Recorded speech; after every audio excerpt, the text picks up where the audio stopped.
ಸಹ ನಾವು ದೇಶದಿಂದ ಹೊರಗಡೆ ಬಿಡಬಾರ್ದು ಅಂಥೇಳಿ ಭಾಳ ಸ್ಪಷ್ಟವಾಗಿ ಮುಸ್ಲಿಂ ಲೀಗ್ ಅವರು, ಅಂಬೇಡ್ಕರ್ ಅವರು ಎಲ್ಲರೂ ಸಹ ಜೊತೆಗೆ ಶ್ಯಾಮಾ ಪ್ರಸಾದ್ ಮುಖರ್ಜಿ ಅವ್ರನ್ನೂ ಸಹ ಮಂತ್ರಿಮಂಡಲದಲ್ಲಿ ಮಾಡ್ಕೊಂಡಿದ್ರು.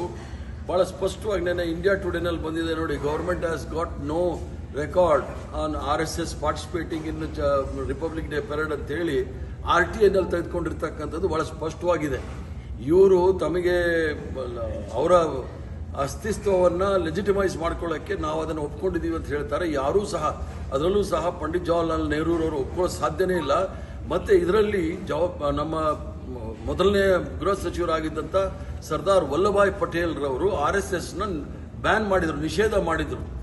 ಸರ್ದಾರ್ ಪಟೇಲ್ರವ್ರಿಗೂ ಸಹ ಇವರು ಅಪಮಾನ ಮಾಡ್ತಾ ಇದ್ದಾರೆ.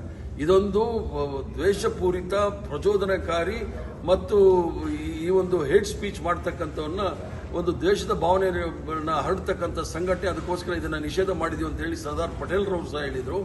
ಅದನ್ನ ಈ ಒಂದು ಪವಿತ್ರವಾದ ದಿನದಲ್ಲಿ ಅವರ ಹೆಸರು ಹೇಳ್ತಕ್ಕಂಥದ್ದು ಪ್ರಧಾನಮಂತ್ರಿಗೆ ಶೋಭೆ ತಕ್ಕಂತಲ್ಲ, ಇಡೀ ಸ್ವತಂತ್ರ ಹೋರಾಟಗಾರರಿಗೆ ಅಪಮಾನ ಮಾಡಿದ್ದಾರೆ ಭಾರತೀಯ ಜನತಾ ಪಾರ್ಟಿಯ ಪ್ರಧಾನಮಂತ್ರಿ ಆಗಿರತಕ್ಕಂಥ ನರೇಂದ್ರ ಮೋದಿ.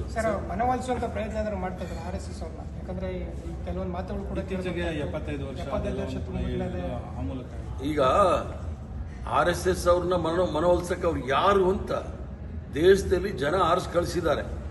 ಅದೊಂಥರ ಡೀಪ್ ಸ್ಟೇಟ್ ಇದ್ದಂಗೆ. RSS ಅವರು ಇಂಗ್ಲಿಷಲ್ಲಿ ಏನು ಡೀಪ್ ಸ್ಟೇಟ್ ಅಂತ ಹೇಳ್ತಾರಲ್ಲ, ಯಾವುದೇ ಜವಾಬ್ದಾರಿ ಇಲ್ಲ ಅವ್ರಿಗೆ. ಇದುವರೆಗೂ ಸಹ ಒಂದು ಬ್ಯಾಲೆನ್ಸ್ ಶೀಟ್ ಕೊಟ್ಟಿಲ್ಲ, ಎಲ್ಲಿಂದ ಹಣ ಬರುತ್ತೆ ಅಂತ ಹೇಳಿಲ್ಲ, ಅವ್ರಿಗೆ ಸದಸ್ಯರು ಎಷ್ಟಿದ್ದಾರೆ ಅಂತ ಇದುವರೆಗೂ ಸಹ ಹೇಳಿಲ್ಲ. ಇವರು ಬಂದು ಒಂದು ಸರ್ಕಾರವನ್ನು ತೀರ್ಮಾನ ಮಾಡ್ತಾರೆ ಅಂದರೆ ಪ್ರಜಾಪ್ರಭುತ್ವದಲ್ಲಿ ಪ್ರಜಾಪ್ರಭುತ್ವಕ್ಕೆ ಅದಕ್ಕೆ ಬುಡಮೇಲು ಮಾಡಲಿಕ್ಕೆ ಇದೊಂದು ಎಲ್ಲ ಪ್ರಯತ್ನಗಳು ಇವತ್ತಿಂದ ಪ್ರಾರಂಭ ಆಗಿದೆ ಅಂತ ಹೇಳಿದ್ರೆ ತಪ್ಪಾಗಲಾರದು. ಸರ್, ಈಗ NCERT ಸಿಲೆಬಸ್ ಅಲ್ಲಿ ದೇಶ ವಿಭಜನೆ ಆಗಕ್ಕೆ, ಭಾರತ ಪಾಕಿಸ್ತಾನ ವಿಭಜನೆ ಆಗಕ್ಕೆ 3 ಜನ ಕಾರಣ. ಒಂದು ಕಾಂಗ್ರೆಸ್, ಎರಡನೇದು ಮೌಂಟ್ ಬ್ಯಾಟನ್, ಮತ್ತೊಂದು ಜಿನ್ನಾ. ಇವು 3 ಕಾರಣದಿಂದಲೇ ದೇಶ ವಿಭಜನೆ ಆಯಿತು ಅನ್ನುವಂಥದ್ದು ಸಿಲೆಬಸ್ ಅಲ್ಲಿ ಉಲ್ಲೇಖ. ಭಾರತೀಯ ಜನತಾ ಪಾರ್ಟಿ, ಜನಸಂಘ, ಹಿಂದೂ ಮಹಾಸಭಾ, RSS ಅವರಿಗೆ ರಾಷ್ಟ್ರದ ಇತಿಹಾಸವನ್ನ ತಿದ್ದತಕ್ಕಂಥ ಕೆಲಸ ಮಾಡಲಿಕ್ಕೆ ಬಹಳ ನಿಸ್ಸೀಮರು ಇವರು.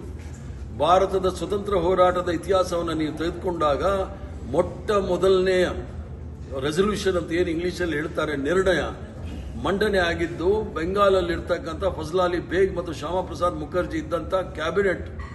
ಅದರಲ್ಲಿ ಫಜಲಾಲಿ ಬೇಗ್ ಅವರ ಕ್ಯಾಬಿನೆಟ್ ಅಲ್ಲಿ ಶ್ಯಾಮಾ ಪ್ರಸಾದ್ ಮುಖರ್ಜಿ ಅವರ ಮಂತ್ರಿಗಳು. ಆ ಮಂತ್ರಿ ಮಂಡಲದಲ್ಲಿ ಮೊದಲನೇ ರೆಸಲ್ಯೂಷನ್ ಪಾಸ್ ಆಯಿತು, ಪಾಕಿಸ್ತಾನವನ್ನು ಸೃಷ್ಟಿ ಮಾಡಬೇಕು ಅಂತ ಹೇಳಿ. ತದನಂತರ ಸಾವರ್ಕರ್ ಅವರು, ಜಿನ್ನಾರ್ ಅವರು 1914ನೇ ಇಸ್ವಿಯಿಂದ ಹೇಳ್ಕೊಂಡೇ ಬರೆದಿದ್ದಾರೆ, ಹಿಂದೂ ರಾಷ್ಟ್ರ ಬೇರೆ ಮತ್ತು ಇಸ್ಲಾಂ ರಾಷ್ಟ್ರ ಬೇರೆ ಅಂತ ಹೇಳಿ.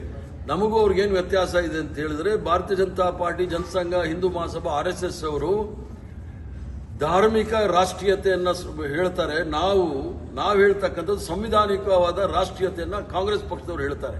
ಈ ವ್ಯತ್ಯಾಸ ಇದೆ. ಇದನ್ನ ಬುಡಮೇಲ್ ಮಾಡಲಿಕ್ಕೆ ಭಾರತೀಯ ಜನತಾ ಪಾರ್ಟಿ, ಸಂಘ ಪರಿವಾರದವರು ಎಲ್ಲರೂ ಸಹ ಪ್ರಯತ್ನ ಮಾಡ್ತಾ ಇದ್ದಾರೆ. ಅದಲ್ಲದೆ RSS ಅಂತಕ್ಕಂಥದ್ದು ಈ ಭಾರತ ದೇಶದ ತಾಲಿಬಾನ್ ಅನ್ನೋದು ಎಲ್ರಿಗೂ ಸಹ ಗೊತ್ತಿದೆ. ಆದ್ರಿಂದ ಇದನ್ನ ಕೆಂಪು ಕೋಟೆಯ ಮೇಲೆ ಹೇಳ್ತಕ್ಕಂಥದ್ದು ಇದೆಲ್ಲರಿಗೂ ಸಹ ಅಪಮಾನ ಮಾಡ್ತಕ್ಕಂಥ ಕೆಲಸ. ನೀವು ಇದನ್ನು ಹೇಗೆ? ಆಗಸ್ಟ್ 15ನೇ ತಾರೀಕು ಕೆಂಪು ಕೋಟೆಯ ಮೇಲೆ ತ್ರಿವರ್ಣ ಧ್ವಜವನ್ನು ಹಾರಿಸ್ತಕ್ಕಂಥದ್ದು ಬಹಳ ಪವಿತ್ರವಾದ ಕೆಲಸ. ಸ್ವತಂತ್ರ ಹೋರಾಟದಲ್ಲಿ ಸಾವಿರಾರು ಜನ ಈ ಒಂದು ತ್ರಿವರ್ಣ ಧ್ವಜಕ್ಕೋಸ್ಕರ ಪ್ರಾಣವನ್ನು ಕೊಟ್ಟು ಈ ದೇಶಕ್ಕೆ ಸ್ವತಂತ್ರವನ್ನು ತಂದುಕೊಟ್ಟಿರ್ತಕ್ಕಂಥ ಸಮಯದಲ್ಲಿ ತ್ರಿವರ್ಣ ಧ್ವಜವನ್ನು ಹಾರಿಸಿದಾಗ ಸನ್ಮಾನ್ಯ ನರೇಂದ್ರ ಮೋದಿ ಅವರು ಮೊದಲು ಹೇಳಬೇಕಾಗಿದ್ದು, RSS ಕಚೇರಿ ಮೇಲೆ 52 ವರ್ಷಗಳ ಕಾಲ ತ್ರಿವರ್ಣ ಧ್ವಜ ಯಾಕೆ ಅದನ್ನು ಹಾರಾಡ್ತಾ ಇರಲಿಲ್ಲ ಅನ್ನೋದು ಪ್ರಶ್ನೆ ಅದಕ್ಕೆ ಹೇಳಬೇಕಾಗಿದೆ.